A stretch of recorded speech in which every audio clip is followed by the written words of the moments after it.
جتنے بھی مذہب کی کتابیں موجود ہیں، مقدس کتابیں جن کو گرنتھ کہا جاتا ہے، پاکیزہ کتابیں کہی جاتی، ہر مذہب کی کتاب میں پیغمبر کا تذکرہ موجود ہے۔ یہاں تک کہ آپ کا ہندو مذہب جن کتابوں پر آپ کے مذہب کی بنیاد رکھی گئی ہے، جن کو آپ پوتر کتاب کہتے ہیں، اس میں اس پوتر رسول کے پوترتا کو بیان کیا گیا ہے۔ کیا خوب ہوتا کہ آپ ان کتابوں کو پڑھتے اور پیغمبر اسلام کے وہ اخلاق و شمائل جو ان کتابوں میں درج تھے اس کو لکھتے، لیکن آپ نے اس کے مقابل میں لکھ کر کے اور آواز اٹھا کر بتایا، نہ آپ نے ہماری کتاب پڑھی ہے، نہ آپ نے اپنی کتاب پڑھی ہے۔ اور جب آدمی بغیر پڑھے لکھے بولتا ہے تو اس کے دل میں جو بات، اس کے پیٹ میں جو شکم میں بات ہوتی تو وہی کرتا ہے۔ اس کی فکر اس کے ماضی کا غماز ہوتا ہے اور بتاتا ہے کہ آپ کہاں سے ہیں۔ بہت طولانی گفتگو نہ ہو جائے۔ ہندو مقدس کتابوں کے ان کے ہاں جو تذکرہ کیا گیا، بھگوت گیتا، وید، اپنشد اور جیسی کتابوں میں آپ کا تذکرہ موجود ہے۔ ان کتابوں میں سب سے عظیم کتاب جس کو وہ قرآن کہتے ہیں، اس میں پیغمبر اسلام کا نام کلک موجود ہے، اور انہوں نے اس حوالے سے گفتگو کی ہے کہ جس کا عربی ترجمہ محمد کے نام سے ہوتا ہے۔ اسی میں انہوں نے لکھا کہ یہ وہ عظیم انسان جو عرب کے زمین کے اوپر دنیا میں آئے گا، وہ ایسا ہوگا کہ اس کے والدین کا تذکرہ انہوں نے کر کے فرمایا کہ شری 10 اوتار کے شلوک نمبر 10 میں کہ کلک وشنو یاس کا بیٹا ہوگا۔ وشنو سنسکرت میں اللہ کو کہا جاتا ہے اور یاس سنسکرت میں عبد کو کہا جاتا ہے۔ اس کا ترجمہ عربی میں بنائیے گا تو عبداللہ ہوگا۔ آپ کی کتاب میں پیغمبر اسلام کے والد گرامی کا تذکرہ کہ اللہ کے بندے کا فرزند، اس کا تذکرہ ہونا اس بات کی دلیل ہے کہ سیدھا سیدھا پیغمبر اسلام کا تعارف آپ کی کتاب کے اندر موجود ہے۔ اس کے بعد آپ کی والدہ کا نام بھی لکھا گیا اور سومنتی، اس کا ترجمہ امن والی، جس کو عربی میں ہم آمنہ کہتے ہیں، یہ آپ کی کتابوں میں ہے۔ یہاں تک کہ آپ کے جو 4 وید معروف ہیں، اس میں سب سے آخری وید رگ وید ہے۔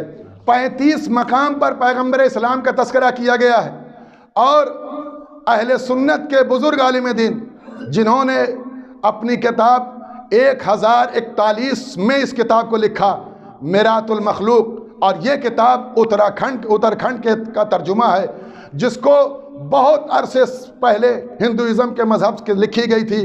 اس کا ترجمہ جب انہوں نے 1041 میں کیا تو اس میں ایک پیشن گوئی لکھی گئی جو مہادیو کی پیشن گوئی ہے، جنہوں نے کیلاش کے پہاڑ کی گودی میں بیٹھ کر کے اپنی زوجہ پاروتی سے پیغمبر اسلام کے اخلاق و شمائل اور آپ کے خاندان کے کردار اور اسلام کی ترویج اور حقانیت کو بیان کیا۔ اور صرف بیان نہیں کیا، انہوں نے اپنی پیشن گوئی سے فرمایا کہ پاروتی سنو اس کو۔ راحت صاحب قبلہ نے اپنی تفسیر انوار القرآن میں لکھا کہ سنو، یہ وہ مذہب ہے جو سچائی میں، دیانتداری میں، امانت میں، ہر اعتبار سے پاکیزہ مذہب ہے، اس لیے کہ اس کا رہنما کوئی اور نہیں، محمد ابن عبداللہ ہیں۔ آپ اس سے اندازہ لگا سکتے ہیں کہ پیغمبر اسلام کی شخصیت، پیغمبر اسلام کا وقار صرف قرآن تک محدود نہیں ہے، آسمانی صحیفوں تک محدود نہیں ہے، آپ کی پاکیزہ کتابوں کے اندر موجود ہے۔ عزیزان گرامی، گفتگو یہیں پر تمام کرنا چاہتا ہوں۔ سنتوش جنک بات یہ ہے کہ جس پاکیزہ کتاب میں ہمارے پاکیزہ رسول کا تذکرہ موجود ہے، اس کے مذہب کے ماننے والے اسی رسول کی توہین کر رہے ہیں۔ تو یہ رسول کی توہین صرف آپ کے مذہب کی بنا پر نہیں ہے، یہ شاید تلخ حقیقت ہو، اس لیے کہ آپ نے رسول کو ان لوگوں سے لیا ہے جو رسول کو صحیح طریقے سے قبول نہیں کرتے ہیں۔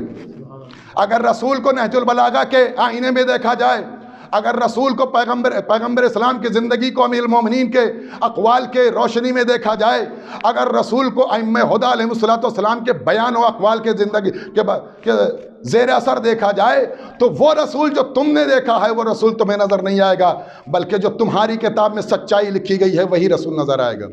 یہ تلخ حقیقت ہے کہ اس نے اپنی جو ابھی گستاخ رسول ہے، اس نے اپنے بیان میں بار بار ایک جملہ کہا ہے کہ ہم نے پڑھا ہے ان کی کتابوں میں۔ تم نے وہ کتاب کس سے لی ہے؟ کس کی کتاب پڑھی ہے؟ تم نے ان کی کتاب پڑھی جو رسول کے مکتب سے خود ہی گمراہ ہیں، جو رسول کے مکتب سے خود ہی گمراہ ہیں۔ اس لیے کہ قرآن کی سچائی آل محمد سے بہتر کوئی نہیں بیان کرے گا، پیغمبر اسلام کے کردار کی عکاسی اہل بیت سے بہتر کوئی نہیں کرے گا۔